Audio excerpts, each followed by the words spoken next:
Welcome to the Kill Count, where we tally up the victims in all our favorite horror movies and show you how they got made. Figure maybe we should start letting newcomers know that. I'm James A. Janice, and today we're looking at Orphan First Kill, released in 2022. First Kill is a prequel to 2009's Orphan and is probably the least likely prequel ever made. If for some weird reason you're watching this video without knowing anything about the original, please go watch it. It's an amazing first-time viewing experience, and this episode will spoil what happens. This Kill Count will also, obviously, spoil Orphan First Kill, which is also worth watching unspoiled. You wouldn't think they'd be able to have surprises in this thing, but they do, and damn do they hit hard. Okay, I've given fair warning, so let's get on with it. In the original Orphan, the big twist was that Esther Coleman, the evil orphan, was in actuality a 33-year-old Estonian woman who had a glandular disorder that left her looking like a little kid. This prequel follows Lena Klammer before the Coleman family adopted her, as she bluffs her way from an Estonian insane asylum to an orphanage in Connecticut. Instead of wondering what's up with the homicidal kid, you're wondering how long Esther can get away with it. Thankfully, the first movie screenwriters, David Leslie Johnson McGoldrick and Alex Mace, came up with a clever script to keep things interesting. And directing it is William Brent Bell, whose long career in horror includes Stay Alive, The Devil Inside, and The Boy! In the first film, Esther was played by an actual child, the then 10-year-old Isabel Fuhrman. Fuhrman reprises the role in First Kill, which takes place 2 years before the first film, meaning this kid-looking adult is now being played by an actual adult. When I played Esther originally, I was 10 years old, and I'm 23 now. It sounds like a recipe for de-age disaster, but Bell didn't want to use CG. They instead relied on tricks that included body doubles, Frankenstein boots, eye-enlarging contacts, oversized wardrobe, and intricately designed makeup. You never quite forget Isabel Fuhrman as a grown-ass woman. I mean, the side-by-side clearly shows she's a much older human being. You're certainly not the little girl I once knew. But they sell her stature enough to buy it for 100 minutes, especially since we know the character's really an adult. Between the trick photography and the committed performances, Orphan First Kill is a little more fun and a lot more campy than the original. My only big complaint is with the look of it, especially early on. What the fuck is with that haze? It's worse than Scream 4's filter. It's just so unfortunate to look at. But hey, as long as we can still see those kills, right? Let's get to them. The movie begins in 2007 at the Sarn Institute for, Words. As Vera Farmiga learned in the first movie, this is an Estonian mental hospital where Esther was held. Oh, sorry, she's not Esther yet. She's still Lena Klammer, though her love for arts and crafts remains the same. Her new teacher Anna arrives and is walking around these dim-ass hallways when a guy runs up to make it even dimmer there. Come on, man, what's the big deal? Well, turns out we're in the middle of a Lena lockdown. Anna's almost lured into a pencil stabbing thanks to Lena's youthful appearance, but Dr. Novotny intervenes and tells the teacher what's what. Lena may look like a child, but she is a grown woman. 31, to be exact. Anna expresses sympathy, but the doc warns her not to let her guard down. Lena uses her affliction as much as she suffers from it. In fact, just recently, she posed as a child in a family whom she then killed. Wait a minute, wouldn't those people be Orphan's first kills then? I don't know, and they're just picture people, so they don't snapshot their way onto the count. Anna gets a demonstration of Lena's strong social game when she shows that she's got another patient trained to attack. Lena's also persuasive when it comes to getting scar-hiding accessories from her guard, though it helps that he's, probably a pedophile. Or at least some kind of sicko who gets off on the fact that she looks like a child. I want to do something nice for you. You can come in. The interaction is made even creepier when we see it through a security cam that uses a real kid double for Isabel Fuhrman. The footage shows us how it's kinda, supposed to look objectively in a world where Isabel Fuhrman isn't a human being who ages. She had 2 child doubles, Sadie Lee and Kennedy Irwin, and helped coach them in their creepy kid acting. My favorite part was honestly doing this with you guys. It was so cool. She used her experience and leftover notes from the first film to keep them childlike. Because I had to explain to them how to do these scenes in a way that wouldn't jeopardize their innocence and their wonderful childlike quality that they brought to it. Lena steals the guy's key card and then his life, cause it's 1, 2, 3, 4, 5, 6 strikes you're out for First Kill's first counted kill. Lena swipes her way into an amazing trick shot and a highlight of this opening sequence. For the long take of Lena's great escape, Fuhrman tags in and out with her doubles multiple times without cutting, alternating based on if Lena's face is seen. When it is, it's obviously Fuhrman, but when we only see her from behind, it's a much younger double. It's done masterfully by the cam op, Fuhrman, and her doubles Lee and Irwin. This technique is called the Texas switch and is used to transition from actors to stunt doubles in the same shot. This long take even goes into the elevator and onto the ground floor, but that's when Lena fails her stealth mission. Thankfully, she's got that murderous intern trained well, and while the guard is being attacked, Lena cuts the cams, unlocks the doors, and gets the heck out of there. Rough being this nameless guard. He gets pulped with his own billy club and dies to a subcontractor paid in candy. Lena makes it outside in time to scare Anna. Hush, little baby, don't say a word. Foolishly, Anna does say a word. Instead of just leaving, she runs back inside, but the staff isn't able to find Lena.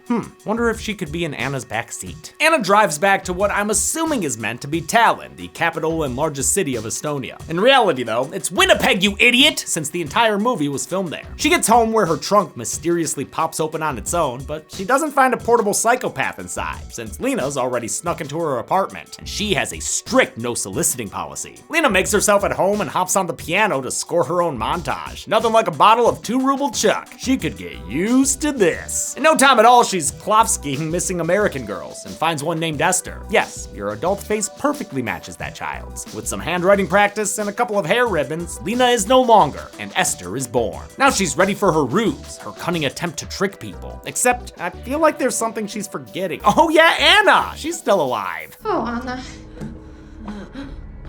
It usually takes only one. Lena cleans up this loose end so she can go full method when it comes to being Esther.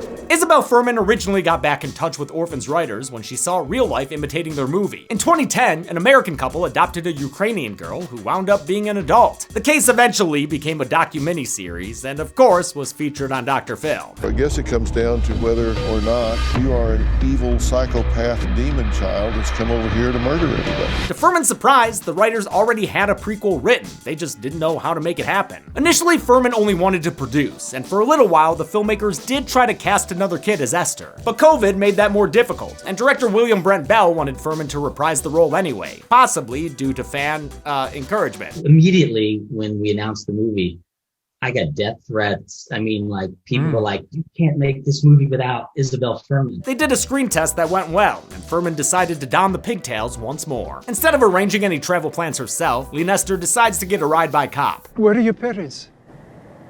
My parents are in America. She's talking about the real Esther's family, the Albrights, who live in Connecticut, the Nutmeg State. In the 4 years since their daughter Esther's disappeared, the family's been dealing with it in different ways. Father Alan is still suffering, while Mother Tricia is trying to move on. Esther's not coming back, Alan. She does so by focusing on their son Gunnar, who also hasn't let his younger sister's disappearance deter him. He's living his life. That's why he's still an all-star fencing champion. The Interpol needle drop here shows just how much Tricia loves her son. It almost veers into creepy territory. Esther's disappearance had been investigated by Detective Donin, who, after 4 long years, finally has good news for them. Their daughter is alive, and in Russia. Tricia hops on the next flight to Moscow for a loving mother-daughter reunion. It's me. It's Mommy.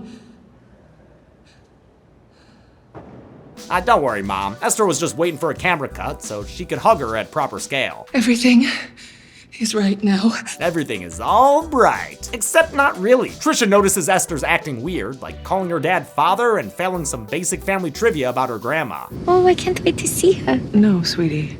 She passed. Remember? Super bathroom getaway! Lena steals a her-sized bottle of booze and has a private little tantrum for making a mistake like that. Aw, it's alright, Lena Esther. There, all better now. Back on American soil, Tricia tries to make Esther look slightly less like a Victorian ghost, but she ain't having it. Come on, Mom, wouldn't want her head to fall off, would ya? Older bro Gunnar is awkward around Esther, but Dad's got enough excitement for all of them. I'm so sorry. Truly. Oh, careful, dude. As a dad, you might not want to get too huggy with her. Whenever an actor had to stand next to Fuhrman, the solution was surprisingly simple. And then there were all the challenges of like ridiculous tricks to make me look taller than Isabel, like these platform boots that I had to wear. What really sells this trick and all the others is how seriously the cast takes the material. None of the actors on set were like, this isn't gonna work. We all went all in. They take Esther home, which, what the fuck, Lena? How you always luck into the nicest ass houses? You picked a random missing kid on the internet and turns out she came from here? It's a damn museum. They got eggs. She puts on her Royal Rumble entrance music, that's the story of love, while she takes in the grounds and enjoys the much less hazy lighting here. Seriously, glad to be out of that institute. I couldn't see shit. That look was intentional by director of photography Kareem Hussein, who used vintage lenses for a diffused visual style that made Fuhrman's skin appear softer and younger. Esther. It also pays homage to an earlier era of psychological thrillers, specifically 1987's White of the Eye. Trisha takes Esther to her old child therapist, where she messes up by mistaking the doc's new bird for her old one. When it's Trisha's turn for one-on-one, Lena kids her way into eavesdropping over the two-way intercom in the office. She learns she flunked her first test. I did notice some inconsistencies. Esther cuts that shit short by framing a poor dopey actual kid for ripping her dress. Aw, justice for dopey actual kid. Oh hey, perhaps Detective Donnan is on the dopey actual kid case. Back home, Esther butts heads with Gunner's butthead friends. Hey, Tisha.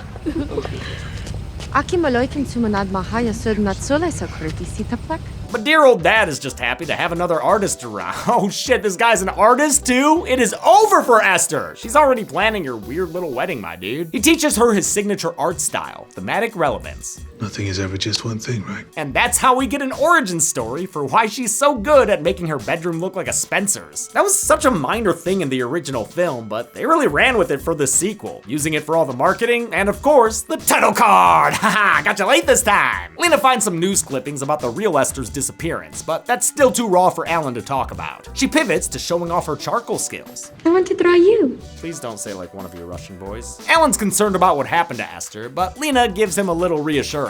It wasn't what you think. Nice of her to give him that at least. You don't want this poor dude wondering if his daughter had been sex trafficked. I don't know, guys. Maybe Lena's turned over a new leaf and will. Oh, wait, what are you doing? Oh, no, come on. Oh, wait, what's behind you? Oh, no! Never mind, things are fucked. Trisha is caught by Lena trying to sneak a peek at her Bible, but the little lady lets it go for now and stays focused on the long game. She finds real Esther's diary and studies up for her character work. Remember, Lena, Esther affectionately called her mother Mummy. Hello, Mommy. Thank you, Mommy. Yeah, you'll get there. Between the acting challenge and a cop sniffing around, Lena realizes the sweet gig might not actually be so sweet. That night, she packs up all of her belongings, and some of the family's, and gets ready to Blow this pop stand. But wouldn't you know it, on her way out, she sees a hot dad playing with black lights, and that's enough to stop her. Just when she thought she was out, the sad dad pulls her back in. With his daughter back though, this dad's not so sad anymore, and he's ready to be a husband to Trisha again. That means a return of Orphan's horny parents, all right! Remember in the first movie? They were so horny! And the Albrights outdo them here. That is a full-on hand in the boxers. Holy shit, Julia! I guess she wants him, she needs him. Oh baby, oh baby. The parents attend a fancy gala and leave Esther home with Gunner, who throws a party with his fuckwit friends. She's not invited. This isn't your scene. Go watch a movie. Go fuck yourself. Detective Donnan shows up, sneaking around like he be doing, and saying it smells like Snoop's in town. Smell the weed from the street. He agrees to turn a blind eye, but before he leaves, he pokes around the place and finds some of Esther's radioactive fingerprints. Esther realizes the detective is a danger to her front, so she slips out to close the case. To cover her tracks, well, she feels like the movie hasn't been hazy enough lately, so she lets the shower run until Trisha finds it. Trisha also finds some stuff inside Lena's Bible, pictures of her husband and a souvenir stamp from an Estonian insane asylum.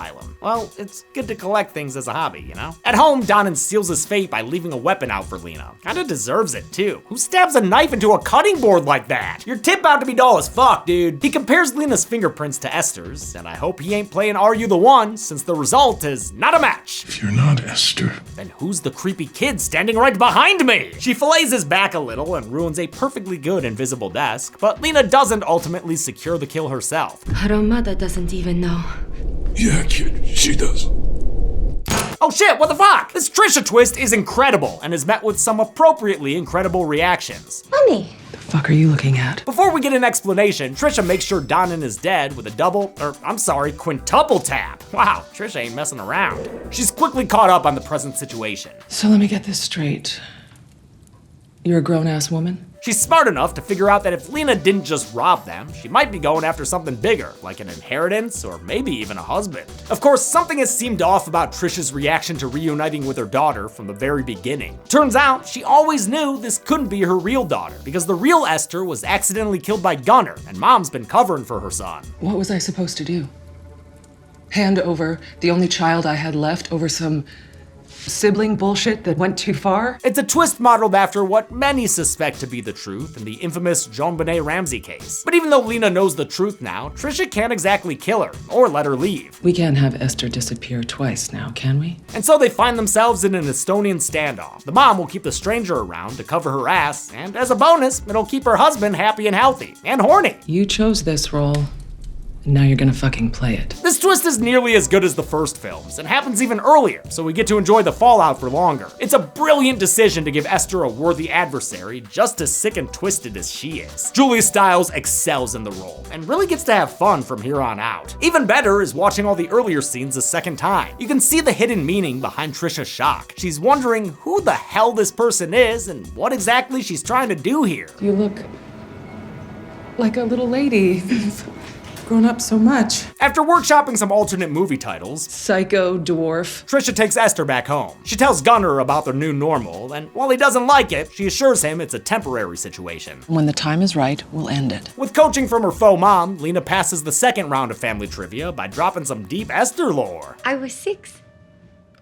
We saw bears, and a chipmunk stole my sandwich. Oh my god, there were so many chipmunks. This scene shows off one of the film's smaller de-aging tricks. I think the only, facial effect that we did is I wore contact lenses that made my eyes bigger. Although the contacts were director Bell's idea, effects artist Doug Morrow was in charge of Furman's age-defying makeover. He ditched prosthetics early on and simplified the transformation to 40 minutes of makeup every morning. It was still enough time for Morrow and Furman to become fast friends. Every day I would bring my speaker into hair and makeup and we would play 80s music and Doug and I would dance, and then we were like, oh, we actually have to work. Morrow worked on Curse of Chucky and more recently on Violent Night, which coincidentally shares a lot of this movie's cast and stunt crew. Stephanie Sy played the flight attendant here, then would go on to be a holly jolly hit woman named Sugar Plum. While her eyes are made bigger, other parts are made smaller as Trisha forces Lena to hobnob with her fellow snob moms. She's debuted as a debutante, prettied up in pink and playing the piano. Gunner's still uneasy about the stranger in his house and tries to assert dominance only to get his little bitch face bitch slapped. Do that again and I'll kill you like I killed Esther.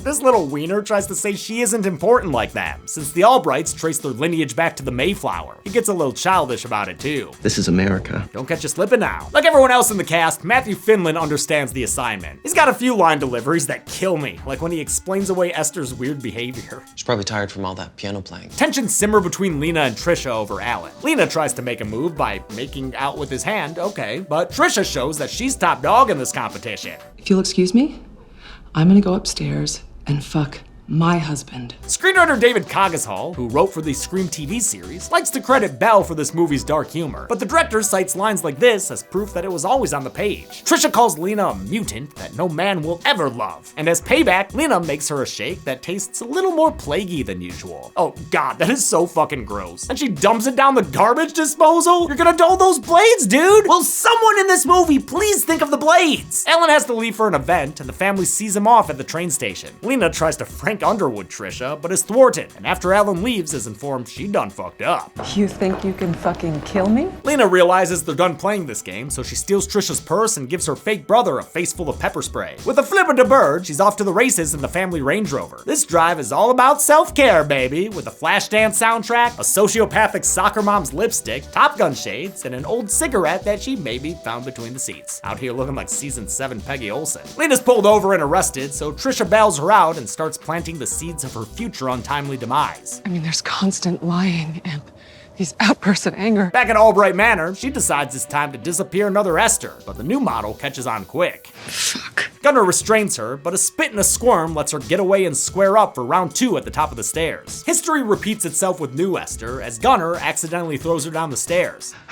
I didn't mean to. Accidentally kill Esther once? Shame on you. Accidentally kill Esther twice? Shame on mom. Before Trisha can cover for Gunnar again, she gets a call from Alan, who says he's on his way home. Since Lena's still alive and about, Gunnar tries to swashbuckle her to death with his fencing saber. He fails in his efforts to be stabby, and Lena parries with a bolt to his stomach. Then she thrusts until there's not much left to thrust into. Never knew fencing had fatalities. Trisha is not happy about her Golden Boy's defeat, so now it's mano a mano, a showdown for who will ultimately get inside Alan's novelty boxer briefs. They tear into each other like it's the Strode-Myers title fight. And occasionally, you catch yourself thinking, yo wait, did Julia Stiles just toss a child? The fight was brought to life by the actress's stunt doubles. Furman's was Alexandra Frolinger, while Stiles was doubled by Kristen Sawatsky, who also played Federica, Lena's trained attack inmate. The chase continues as a gas fire destroys the Albright kitchen. Damn, is this place insulated with dry newspapers? It's going up faster than Mary Lou on prom night. Looks like they accomplished this, at least partially, with miniatures, which, I always love to see. Trisha corners Lena and explains how she'll cover her tracks. The deformed freak who manipulated our grief murdered my son and tried to kill me. Lena's nice enough to listen to the whole monologue before throwing herself out of the window. Such a polite young lady. A rooftop fight sees the two of them sliding down and hanging on for dear life. That's when Alan makes it home, just in time for the good son decision. Does he save his emotionally distant wife or the daughter that gets him, man? I feel like I've seen this before in a weird mobile game ad. Trisha tries to tell him the truth about their little girl, but he's not strong enough to save them both, so she falls to the ground. Oh my god, dude, her head just fucking exploded all over the driveway. That was like a gravity-powered curb stomp or something. Wow, fucking gnarly. With bare minimum grief, Alan saves his miniature muse and is inspired to take up sculpting on the spot. What the fuck? Yeah, this is messed up. Whole lot of emotions going on right now, I'm sure. This poor man just can't catch a break. He also can't catch the roof after he slips, so Alan joins his wife on the ground 2 stories below. He doesn't die with the same curse splat, which is simultaneously more dignified and way less cool. Single again, Lena walks back into the towering inferno and down the flaming stairs, looking kind of like the alternate ending of the first film. Better watch all that smoke inhalation, Lena. It'll age you, and you've still gotta pretend to be a little girl. After all, this is a prequel, and the movie ends with her therapist vowing to find Esther a new family by placing her in an orphanage. How big was Esther's body count before she became a Coleman? Let's find out and get to the numbers. Cut, we're good? All right.